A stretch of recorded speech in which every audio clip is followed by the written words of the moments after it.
नमस्कार, आप देख रहे हैं नेक्स्ट 9 पॉलिटिकल बाइट और इस खास रिपोर्ट में आप सबको बताना चाहेंगे इस वक्त आखिरकार बहस ख़त्म हुआ बीते कल की रात 2 बजे और लोकसभा में वक्फ संशोधन बिल पास किया गया। जी हाँ, वक्फ संशोधन विधेयक लोकसभा में आखिरकार पास हो चुका है।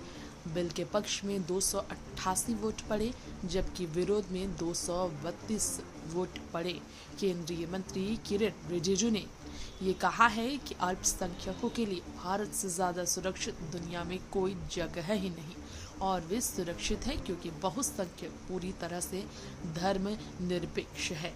वक्फ संशोधन विधेयक लोकसभा में पास होने की खबर आई है और देर रात 1:56 पर लोकसभा अध्यक्ष ओम बिरला ने ये ऐलान किया। बिल के पक्ष में 288 वोट पड़े हैं और विरोध में 232 ऐलान किया गया।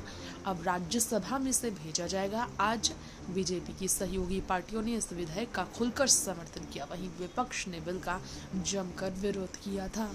केंद्रीय मंत्री किरण रिजिजू ने कहा है बहुसंख्यक पूरी तरह से धर्मनिरपेक्ष है और भारत से ज़्यादा सुरक्षित दुनिया में कोई जगह नहीं अल्पसंख्यकों के लिए। ऐसे वक्फ संशोधन विधेयक 2025 पर लगभग 12 घंटे तक बहस चली और इसका जवाब देते हुए केंद्रीय अल्पसंख्यक मामलों के मंत्री रिजिजू ने कहा है पारसी जैसे छोटे अल्पसंख्यक समुदाय भी भारत में सुरक्षित है और यहाँ सभी अल्पसंख्यक गर्व के साथ रह रहे हैं। बिल पर बहस के दौरान अमित शाह ने लोकसभा में कहा कि हमने वक्फ से छेड़खानी नहीं की है।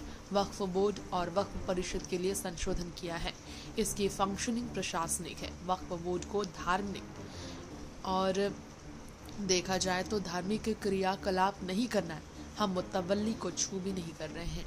वहीं असदुद्दीन ओवैसी ने संसद में वक्फ बिल का विरोध किया और कहा कि यह अनुच्छेद 25-26 का उल्लंघन है। उन्होंने कहा कि वक्फ बिल मुस्लिमों के साथ अन्याय है। ओवैसी जमकर आवाज़ उठाते नजर आए लेकिन उनकी नहीं सुनी गई। सभी विपक्षों का सिर झुका क्योंकि पक्ष वालों ने आखिरकार इस बिल को लोकसभा में पास करा लिया है।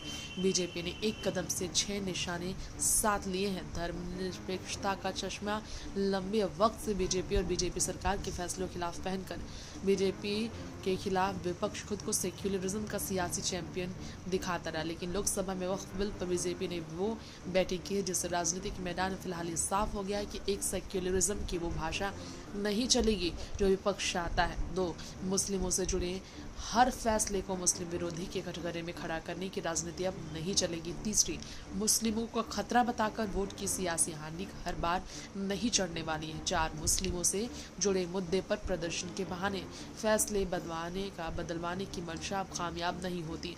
वहीं नीतीश नायडू के समर्थन के दम पर चलती सरकार को कमजोर समझना विपक्ष को भूलना होगा।